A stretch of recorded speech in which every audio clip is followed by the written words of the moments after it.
You were maybe 4 years old. The hallway light clicks off. The door narrows to a thin blade of gold, and then before you know it, that thin ray is gone too. Shortly after, something in your chest, something older than your own name, goes very still, yet very awake. You didn't decide to be afraid. Nobody taught you. The dark simply arrived, and a part of you had never met before sat up in the black and started listening. We call it a childish fear, a thing you're supposed to outgrow. But I want to tell you the opposite, that the fear wasn't childish, and it was never really about the dark at all. It is one of the oldest, truest things you carry, and where it comes from is deeper than we shape it to be. Start with your eyes. They are built for daylight, for color, for detail, for the bright world. A cat sees in the dark. An owl sees in the dark. You do not. When the light goes, you lose your single best defense, and some deep part of you knows it. If you put a person in a room and slowly take the light away, you'll notice that something measurable happens. The body leans quickly toward any slight alarm. The very same small sound, like a click or a creak, makes them flinch harder in the dark than in the light. Meanwhile, nothing really changed except for the fact that there was the absence of light, and when there's no light, the body starts bracing for something. That's because for almost the entire human story, the dark was not empty. The dark was when the things with better eyes and quieter feet came down to the water. For 100,000 generations, night was the hour we were the prey, the hour where soft, clever, slow-eyed apes waited out the longest and most dangerous stretch of every single day. Every ancestor you have was someone who survived those nights. The ones who survived were, more often than not, the ones who were afraid, who kept the fire fed, who woke at the snapping twig. But the calm ones, the careless ones, they didn't stand much chance of living long enough to become anyone's ancestor. So the fear you felt at 4 years old is not a flaw in you. It's an inheritance, a gift, handed down along a chain of frightened, careful people who lived precisely because they were afraid. That is the answer to the question. That is why we are afraid of the dark. But it is only half of the answer, because there is a second one, and it's the half that nobody tells you. Hold back. Off the bed, out through the window, past the roof, past the clouds, past the pale coin of the moon. Keep going. Move past the sun, out beyond the last of the planets, out to where the cold has no floor. And look at what is actually out there. Almost nothing, almost everywhere.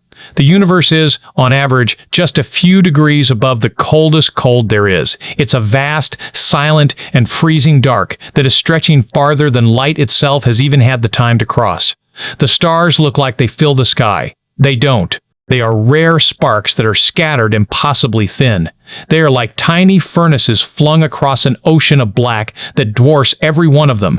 Despite all of this being a fact, most people never pay much attention to the fact that darkness did not come after the light.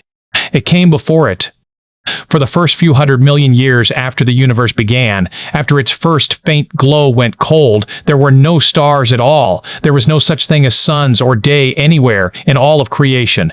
The people who study this have a name for that era. They call it the cosmic dark ages. The universe spent its entire infancy waiting in the dark long before the first star ever caught fire.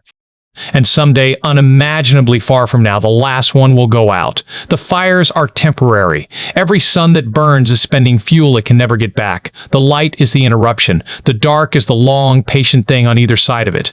But the dark you have been afraid of your whole life, including the dark under the bed, the dark down the hall, they're not an exception. They are the rule. It isn't what happens when the light leaves. The light is the strange, brief, borrowed accident, and the night was here first, and the night will be here last. Now go back. All the way back down through the black, past the cold and scattered suns, back to the small blue world, back to the house, back to the bedroom, back to the child lying very still in the dark. What does all of that make the child? Not a coward. Look again. She is a warm thing that woke up inside an ocean of cold, a little spark of light and thought and feeling lit for one moment in a universe that is almost entirely dark and almost entirely silent, and instead of simply glowing, she is lying there feeling the size of the room, feeling the dark, aware of it, afraid of it. There is nothing else in all of physics that can do that. The dark cannot feel itself. The cold does not know that it's cold. But you can lie in the dark and sense with your whole small body how vast and how old and how utterly indifferent it is. The fear of the dark is the single most extraordinary thing in the night. It is the only candle in the whole dark house that can feel the house around it. To be afraid of the dark, you first have to be a light. Only a flame can fear the wind.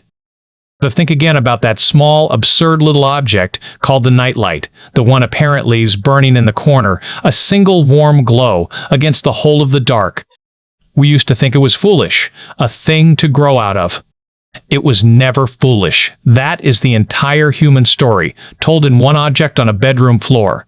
We do not defeat the dark, because we were never going to anyway. We do something stranger and far more beautiful than that.